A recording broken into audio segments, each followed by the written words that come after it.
사랑하는 성도 여러분, 좋은 아침입니다. 한 해를 며칠밖에 남겨두지 않았습니다. 우리 말씀으로 지금 자기를 살피고 또 마무리하고 있고요. 또 로마서도 마무리되어져 가고 있습니다. 오늘도 우리 말씀으로 함께 나아가도록 하십시다.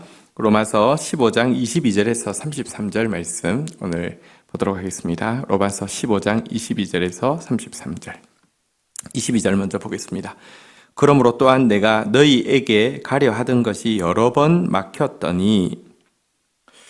여러분, 바울은 로마에 복음을 전할 계획을 가지고 있었습니다. 로마를 방문하기를 오랫동안 기도하고 있었습니다. 하지만 그럼에도 불구하고 그는 자기 열심이 아니라 하나님의 인도에 더 민감한 사람이었고요. 고집스럽게 자기 계획을 추진하려 하는 대신 하나님이 막으실 때에 여러 차례 이 계획을 내려놓았습니다. 자, 그렇게 했는데요. 23절 한번 보겠습니다. 이제는 이 지방에 일할 곳이 없고 또 여러 해 전부터 언제든지 서바나로 갈 때에 너희에게 가기를 바라고 있었으니. 하지만 바울은 1차, 2차, 3차 전도 여행에 걸쳐서 소아시아, 그리스 지역에 이제 정말 웬만한 곳에는 다 복음에 영향력을 끼쳤고요. 더 이상 일할 곳이 보이지 않았습니다. 또 그는 끝없이 예수 그리스도의 지상 명령, 땅끝까지 복음을 전파하라 했는데 그 당시 땅끝은 스페인 스바나였는데요. 스바나까지 예수님의 명령에 순종할 계획이 있었고, 스바나로 가기 위해서는 또 반드시 로마를 거쳐야 하기 때문에 이제 아마 때가 찬 것 같아, 이제 로마를 방문할 때가 찬 것 같다, 이렇게 감지하고 있음을 보게 됩니다. 자, 여기서 우리 한 가지 좀 생각하고 넘어가겠습니다. 땅끝까지 복음을 전하겠다는 예수님의 명령에 대한 그 순종, 예수님의 비전에 대한 열정, 이거 계속 가지고 있지만 그럼에도 불구하고 동시에 하나님의 때를 기다리고 자기에게 주어진 현실의 사역에 대해서 묵묵히 최선을 다하고 있는 바울의 모습을 여기서 볼 수 있습니다. 그것이 하나님의 뜻이라 할지라도 그것에 열매가 맺히려고 하면 반드시 인내가 필요합니다. 현실에 충실하면서도 비전을 포기하지 않는 삶을 살아야지 열매가 맺히지, 이 두 개 중에 한 가지만 깨어져도 현실은 충실한데 비전은 잃어버리거나 비전으로 충만하지만 현실에 발딛지 못한다고 하면 그것은 아름다운 열매가 맺히지 않을 것입니다. 24절 보도록 하겠습니다. 이는 지나가는 길에 너희를 보고 먼저 너희와 사귐으로 얼마간 기쁨을 가진 후에 너희가 그리로 보내주기를 바람이라.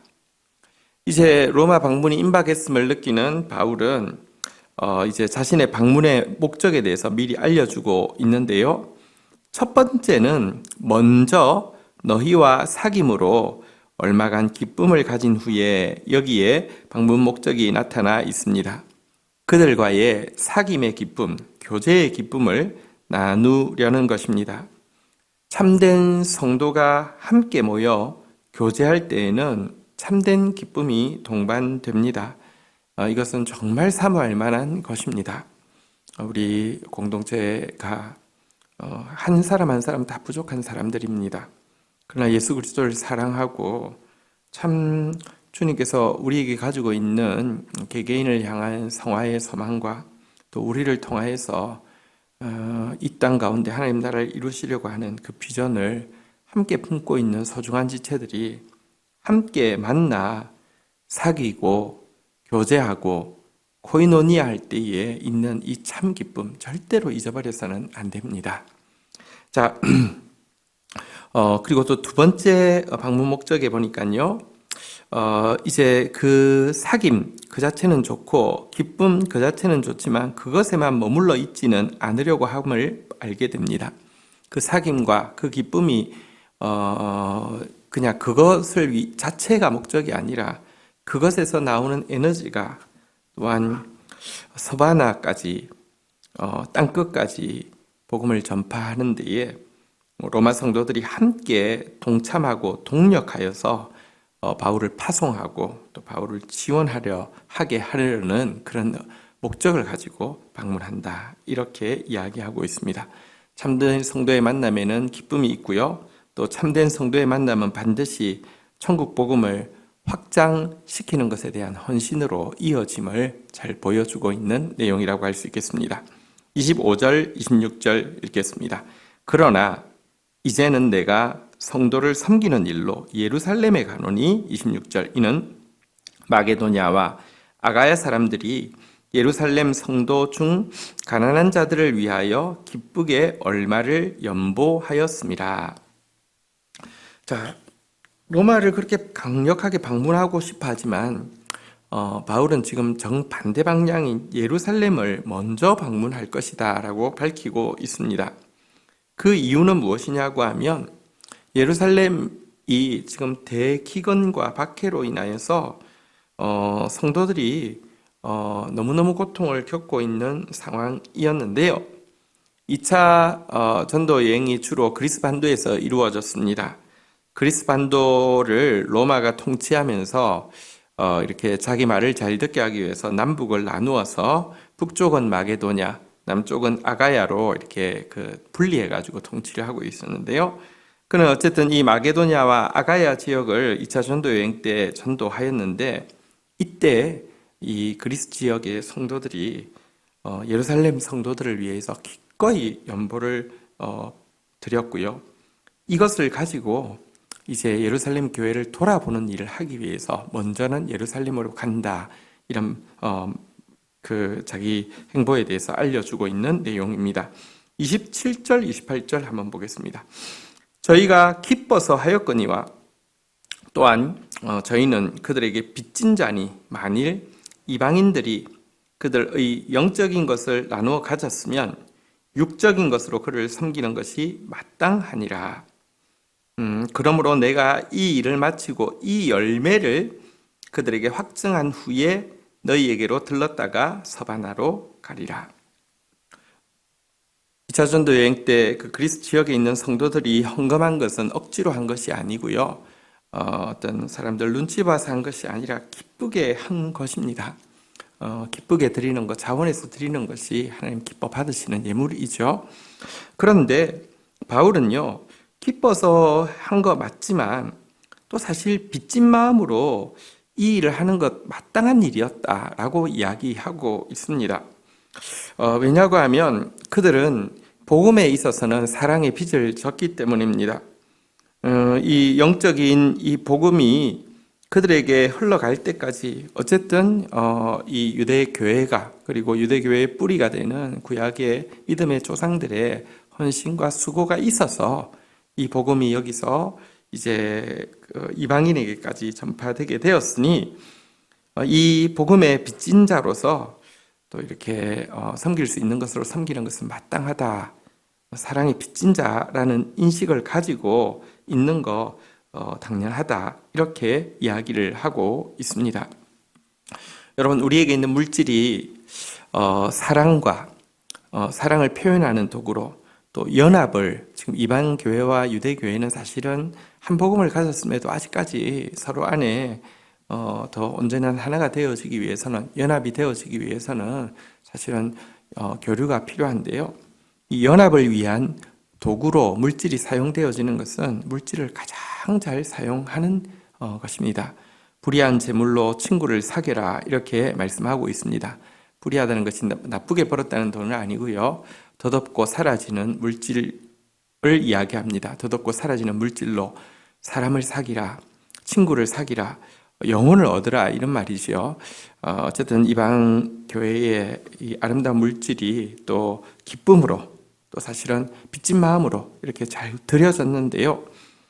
이것에 대해서 우리 28절에 보니까 내가 이 일을 마치고 이 열매를 그들에게 확정한 후에 너희에게 들렀다 서바나를 가려와 하면서 이 연보를 열매라고 이야기하고 있습니다. 이 부분을 좀 보도록 하겠습니다.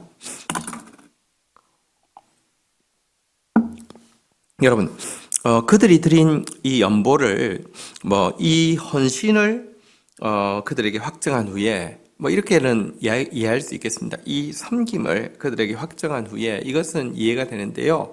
그들이 드린 연보를, 이 열매를 이렇게 이야기를 하고 있는 거 조금 새롭게 볼 필요가 있습니다.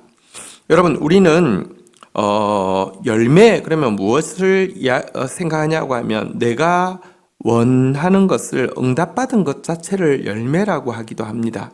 내가 뜻하던 바가 이루어지는 것을 열매라고 생각합니다.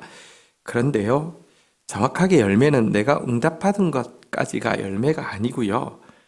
응답받은 것, 하나님께 축복받은 것 가지고 하나님 나라를 위해서 사용하는 것부터 열매라는 것입니다. 왜냐고 하면 나무는 자기가 맺은 열매를 자기가 먹지 않잖아요. 열매는 남 주는 것입니다. 이방 성도들의 이 헌신 자체가 사실은 예루살렘 교회를 돕기 위한 이 헌신 자체가 그것이 열매이지 이방 교회가 받은 축복이 응답이 열매가 아니라는 점 꼭 기억하시고, 나는 얼마나 흘려보내고 있는 열매가 있는가, 남을 부욕해 하는 열매가 있는가 살펴보셔야 되겠습니다. 29절 한번 보겠습니다. 내가 너희에게로 나아갈 때에 그리스도의 충만한 복을 가지고 갈 줄을 아노라. 자, 바울은 한 가지 자신감이 있습니다. 바울이 로마 교회를 방문할 때에 그리스도의 충만한 복을 가지고 가게 될 것이라고 선포하고 있고요. 예상하고 있고요. 믿고 확신하고 있습니다. 어디서 이런 자신감이 생겼을까요? 여러분, 그것은 먼저 자기 안에 영적 아비의 마음이 임했기 때문입니다. 자신이 부족하지만 진실한 하나님의 사람이고 부족하지만 분명한 하나님의 뜻에 수종들고 있으며, 그것도 내가 원하는 때에 로마로 나아간 것이 아니라 하나님이 원하는 때에 움직일 것이니 이 일에는 반드시 충만한 그리스도의 복이 임할 것이라는 예상입니다. 이와 같은 확신 굉장히 중요합니다. 그리고 이와 같은 확신을 이렇게 나오게 해준 영적 아비의 마음, 진실한 하나님의 사람이 되고 진정한 하나님의 뜻에 의해서 움직이고 정확한 하나님의 때에 의해서 움직이는 것, 이것도 굉장히 중요한 것입니다. 하나님의 사람이 되기만 하면, 하나님의 때에 하나님의 뜻대로 움직이기만 하면, 영적 아비가 되기만 하면 충만한 복의 통로가 될 수밖에 없음을 잘 보여주는 것입니다. 30절입니다. 형제들아, 내가 우리 주 예수 그리스도와 성령의 사랑으로 말미암아 너희를 권하노니 너희 기도에 나와 힘을 같이 하여 나를 위하여 하나님께 빌어. 자, 충만한 복이 임할 것이라고 말하고 나서는요, 그러니까 너희는 그냥 수동적으로 기다려 나가면 큰 복이 임할 거야, 이런 차원이 아님을 알 수 있습니다. 로마 성도들 편에서도 준비해야 될 것이 있다고 하면서 나와 힘을 같이 하여 나를 위하여 하나님께 빌어달라고 간절히 중보 기도를 부탁하고 있습니다. 복음은 서로가 함께 하는 것입니다. 하나님의 사역도 서로가 함께 하는 것입니다. 말씀 사역도 마찬가지입니다. 말씀 전파자가 잘 준비한다고 되는 것이 아닙니다.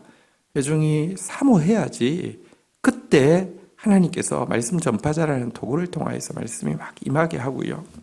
지금 충만한 복 역시 아비의 마음을 가지고 나아가려는 자와 자녀의 마음을 가지고 사모하는 것이 합쳐져야지 되고요. 이 일을 위해서 가장 중요한 것은 중보 기도라고 이야기합니다. 기도를 부탁하고 있습니다. 영적인 사역을 하면 할수록 기도 없이는 안 된다는 것을 깨닫습니다.